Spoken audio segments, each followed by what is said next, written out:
నమస్తే welcome to our channel నేను మీ సిరి ఈ రోజు మనతో పాటు ఉన్నారు సీనియర్ పొలిటికల్ అనలిస్ట్ అంకమరావు గారు నమస్కారం సార్ నమస్తే అండి సార్ మీరు వినే ఉంటారు అంటే వల్లభనేని వంశీ తనని ఏంటంటే గన్నవరం అంటే తనది ఏంటంటే కంచుకోటలాగా అనుకున్నారు గన్నవరంని కానీ జగన్ తీసుకున్న నిర్ణయాలు ఏంటంటే పెలమనూరుకి మార్చాలని కానీ ఇప్పుడు మళ్ళీ విజయవాడ ఈస్ట్ అనే ఒక చర్చ అయితే జరుగుతుంది సో ఇది తను ఏదైతే అనుకున్నాడో అది జరగట్లేదు చాలా అసంతృప్తిగా ఉన్నాడని చెప్పేసి తన ఆవేదన అంతా కొడాలి నానికి విన్నపించుకున్నారు సో తనతో పంచుకున్నారు అనే వార్తలు అయితే వస్తున్నాయి సో ఇది నిజంగా వాస్తవం అంటారా ఇప్పుడు జగన్మోహన్ రెడ్డి గారి యొక్క నిర్ణయాలు చూసుకున్న తర్వాత నమ్మొచ్చు కొన్ని విషయాలు ఎందుకంటే మొట్టమొదటి నుంచి కూడా పార్టీ మారి అతనితో వచ్చిన వాళ్ళ మీద చిన్న చూపే ఉంది ఆయనకి సరైన న్యాయం చేయలేదు సరే వంశీ గారికి ఏవే కారణాలు ఉన్నాయో ఎందుకు వెళ్ళారో అనేది ఆయన వ్యక్తిగత విషయం దాని గురించి ఈరోజు మనం మాట్లాడుకోవాల్సిన అవసరం అయితే ఏం లేదు కాకపోతే ఎందుకు వెళ్ళారు ఆ పార్టీలోకి అనేది ఆయన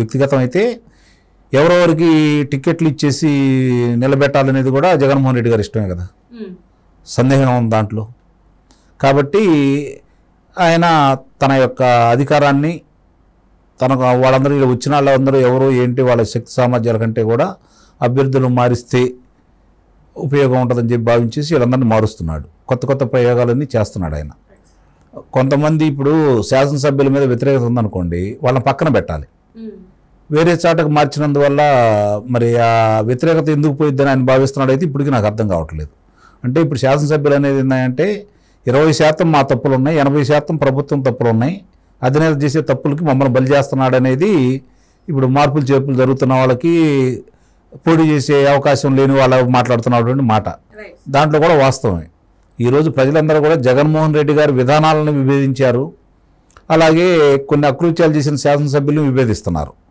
ఇష్టానుసారంగా వాళ్ళు చేసినటువంటి మరి ప్రతిపక్షాల మీద దాడులు కావచ్చు వ్యక్తిగత దోషణలు కావచ్చు మరి వాళ్ళు చేస్తున్నటువంటి కుంభకోణాలు కావచ్చు వాళ్ళు చేస్తున్నటువంటి భూమి కబ్జాలు కావచ్చు ఇవన్నీ చూసుకున్న తర్వాత వ్యాపారస్తులను బెదిరించే విధానం కావచ్చు ప్రజలందరూ విసిగిపోయి ఉన్నారు ఆ వర్గం ఈ వర్గం అనేది లేకుండా ఇవాళ నాకు తెలిసినంత వరకు వంశీ గారు గనక పోటీ చేసే అవకాశం లేకపోతే ఆయన సంతోషపడాలి ఇవాళ ఉన్న పరిస్థితుల్లో అంటే ఆయన కూడా ప్రజల్లోంచి వచ్చిన వ్యక్తే అందుట్లో సందేహం లేదు మరి 2 సార్లు కూడా తెలుగుదేశం పార్టీ ఒకసారి లోక్సభ సభ్యుడిగా నిలబడ్డారు 2009లో మరి 2014 2019 కూడా 2 పర్యాయాలు గన్నవరం నుంచి తెలుగుదేశం పార్టీ శాసనసభ్యుడిగా గెలిచాడు ఈ గెలిచిన క్రమంలో సహజంగానే 2 సార్లు గెలిచిన తర్వాత మొన్న అంత వ్యతిరేకతలో కూడా గెలిచాను కాబట్టి ఎంతో కొంత నా ప్రభావం ఉందని అతను భావించడంలో కూడా తప్పు లేదు అలాగే కొంత అతని ప్రభావం ఉన్నమాట కూడా వాస్తవమే అందుట్లో కూడా సందేహం లేదు కానీ గన్నవరం అనేది మాత్రం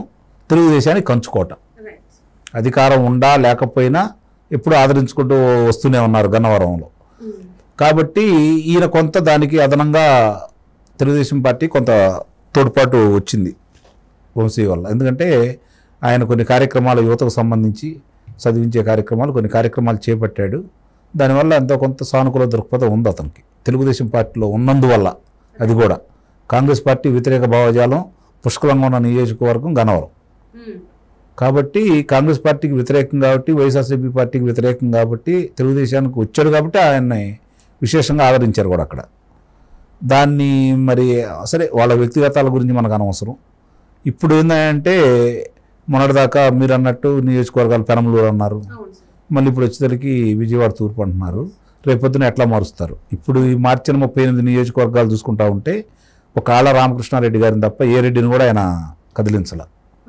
మిగిలిన అందరికి కూడా మిగిలిన కులాలను మార్చాడు లేకపోతే ఇక్కడున్న శాసనసభ్యుల అవతలకు మార్చాడే తప్ప రెడ్డి కులస్తులు మార్చింది ఒక మంగళగిరి నియోజకవర్గం ఆళ్ళ రామకృష్ణారెడ్డి గారు పక్షపాతం చూపిస్తున్నారు అవును వాస్తవమే కదా అది పక్షపాతం లేనిది ఎక్కడైనా కాబట్టి ఆయన అంటా ఉంటాడు కదా నేను కులాన్ని చూడడం మతాన్ని చూడడం ప్రాంతాన్ని చూడడం వాళ్ళ కూడా చూడలేదు ఇక్కడ కులం లేదు మతం లేదు ప్రాంతం లేదు అందరినీ మారుస్తున్నాడని లెక్కేసుకోవాలి అంటే వాళ్ళని మాత్రం అలానే వాళ్ళు తప్ప చూస్తున్నారు మిగిలినందరూ సో ఇప్పుడు ఎలా చూసుకోవాలి సార్ మరి ఇప్పుడు అంటే టీడీపీ నుంచి వెళ్ళి గట్టి పోటీ ఉందని చెప్పేసి వేరే అభ్యర్థిని దించడానికా లేకపోతే ఎందుకు ఇట్లాంటి ఇన్ని చేంజెస్ అనేవి జరుగుతున్నాయి ప్రభుత్వం ఓడిపోతుంది నన్ను ఇప్పుడు రేపొద్దున ఆ పార్టీ నుంచి ఈ పార్టీ వచ్చిన వాళ్ళు రేపొద్దున ఈ పార్టీ నుంచి ఆ పార్టీకి వెళ్ళరని నమ్మకం ఉంది అతనికి కాబట్టి ఓడిపోయే స్థానాలు వాళ్ళని పెట్టారనుకోండి స్వకార్యం స్వామి కార్యం రెండు సిద్ధించింది కదా అదే అతని భావన అయ్యి ఉండొచ్చు దానికి బలిపశువులను చేస్తున్నాడు.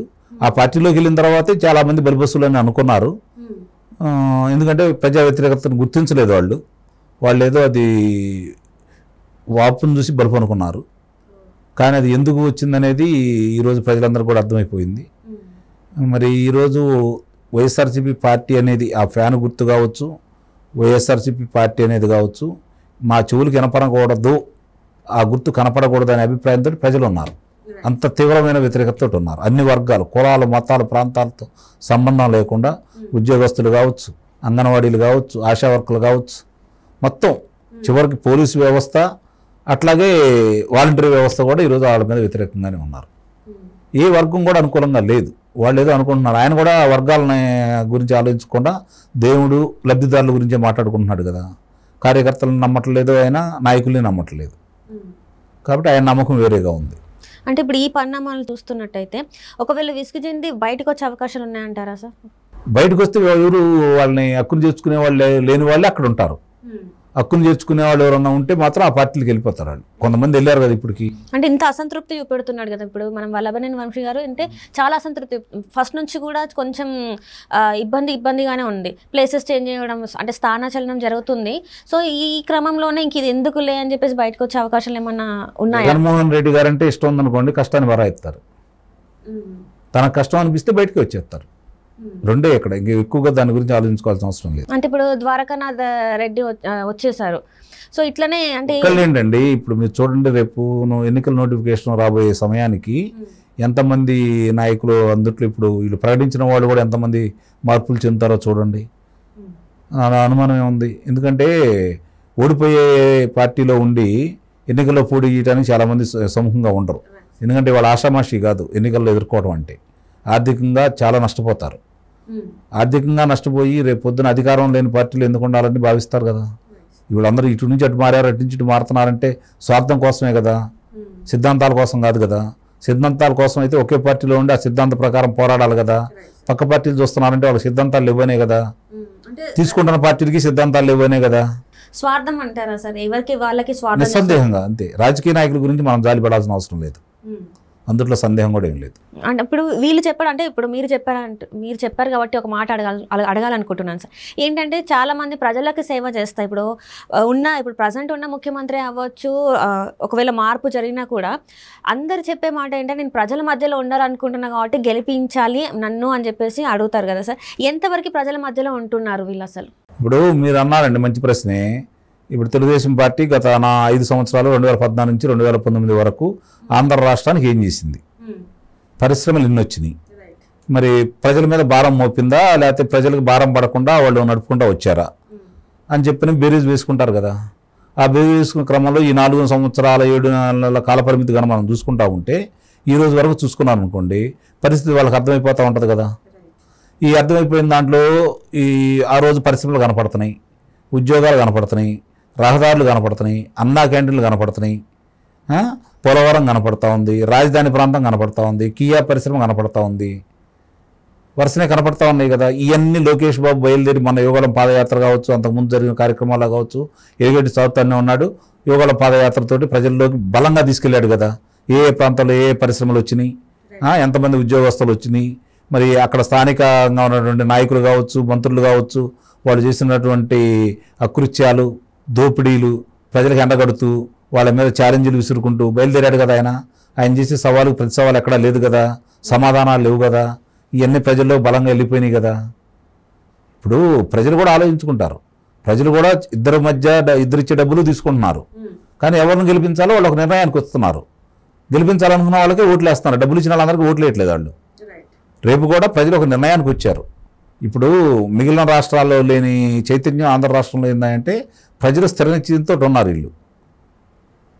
కాబట్టి వాళ్ళు ఈ ప్రభుత్వాన్ని ఓడగొడుతున్నారనే నిర్ణయానికి వాళ్ళు వచ్చారని ఇలా భయం పట్టుకుంది. కాబట్టి చాలామంది నాయకులు జారుకుంటున్నారు. గెలుస్తామంటే అక్కడి నుంచి ఎందుకు వెళ్తారు బయటికి? Right sir, right. Thank you so much. Thank you.